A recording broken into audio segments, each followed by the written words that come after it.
Est-il raisonnable de se demander si la vie a un sens? Thèse. Doué de raison, l'homme est le seul être qui a besoin de comprendre pourquoi il existe. Antithèse. Il est impossible de savoir si la vie a un sens. Il est donc inutile de se poser la question. Thèse. Il est raisonnable de se demander si la vie a un sens. En effet, l'homme est le seul être doué de raison. Comme le propre de la raison est de chercher à comprendre, il est tout à fait normal qu'il s'interroge sur le sens de son existence ici-bas. C'est même la question fondamentale. Premier argument, on ne peut vivre inconsciemment. Chercher le sens de la vie n'est pas une entreprise vaine. L'homme ne peut être véritablement libre, vivre de manière pleinement consciente, s'il n'a pas répondu lui-même à cette question fondamentale. Seuls les animaux ne se posent pas ce genre de questions. Pour eux, la vie consiste à manger, dormir, se reproduire en suivant aveuglément leur instinct. Deuxième argument, la raison demande une cause première. Leibniz formulait ainsi la question qui est, selon lui, à la base de la démarche philosophique, pourquoi y a-t-il quelque chose plutôt que rien? Toutes les métaphysiques classiques, de Platon à Hegel, en passant par Thomas d'Aquin, ont tenté de répondre à la question de l'origine du monde et des êtres. La raison, remontant de cause en cause, veut nécessairement découvrir la cause de toute chose. Troisième argument, une vie dénuée de sens est absurde. Un homme qui n'arrive pas à donner un sens à sa vie, qui éprouve l'absurdité du monde, est envahi par le sentiment du néant. C'est pourquoi des philosophes comme Kierkegaard ou Camus ont eu un besoin passionné de donner un sens à leur existence. Pascal a utilisé toutes les ressources de son intelligence pour montrer qu'un monde sans Dieu était inhumain.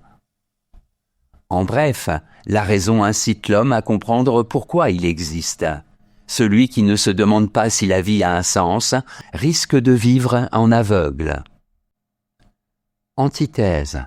Il n'est pas raisonnable de se demander si la vie a un sens. La vie est un fait. On peut savoir comment vivre, mais pas pourquoi l'on vit. C'est une question métaphysique à laquelle la raison ne peut pas répondre. Du point de vue pratique, il n'est pas nécessaire de se demander si la vie a un sens. Premier argument, la vie est un fait. Pour Wittgenstein, il n'est pas raisonnable de se demander si la vie a un sens, parce que l'on ne peut pas répondre à une telle question. La vie est un fait. Tout ce à quoi la raison peut prétendre, c'est de décrire ce fait. Quant à savoir pourquoi ce fait est, cela est inexplicable. C'est ce qu'il appelle l'élément mystique. Ce qui est mystique, ce n'est pas comment le monde est, mais le fait qu'il est. Tractatus Logico-Philosophicus. Deuxième argument, la vie n'a pas de sens rationnel. Comme le rappelle Kant, la raison ne peut pas résoudre les questions métaphysiques. Les réponses à de telles questions ne peuvent être que subjectives et arbitraires. Que la vie ait un sens ou pas, cela ne change rien au fait que je dois vivre, travailler, assumer des responsabilités. Troisième argument, la vie n'a pas besoin de sens. Il est donc oiseux de se demander si la vie a un sens. C'est une question métaphysique qui n'a absolument aucune incidence pratique. L'existence se suffit à elle-même et n'a besoin d'aucune explication. Plutôt que de perdre son temps en de vaines spéculations, il faut simplement se consacrer à vivre. En bref, cela n'a pas de sens de se demander si la vie a un sens. Nous ne pouvons pas savoir pourquoi nous vivons, et nous n'en avons pas besoin.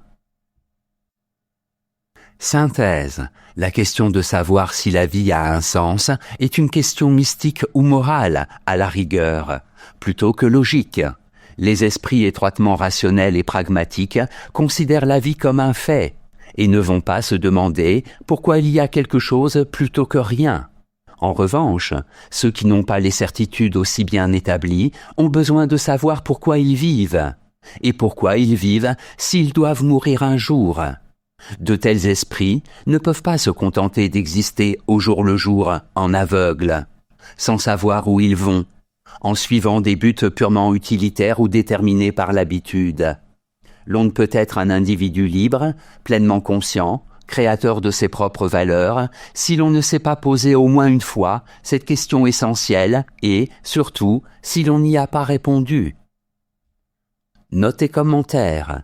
Mystique. On peut qualifier de mystique le désir de donner un sens transcendant à notre vie. Citation. En voyant l'aveuglement et la misère de l'homme, en regardant tout l'univers muet, et l'homme sans lumière, abandonné à lui-même, et comme égaré dans ce recoin de l'univers, sans savoir qu'il y a mis, ce qu'il y est venu faire, ce qu'il deviendra en mourant, incapable de toute connaissance, j'entre en effroi, comme un homme que l'on aurait porté endormi dans une île déserte et effroyable, et qui s'éveillerait sans connaître où il est, et sans moyen d'en sortir. Blaise Pascal, Pensée.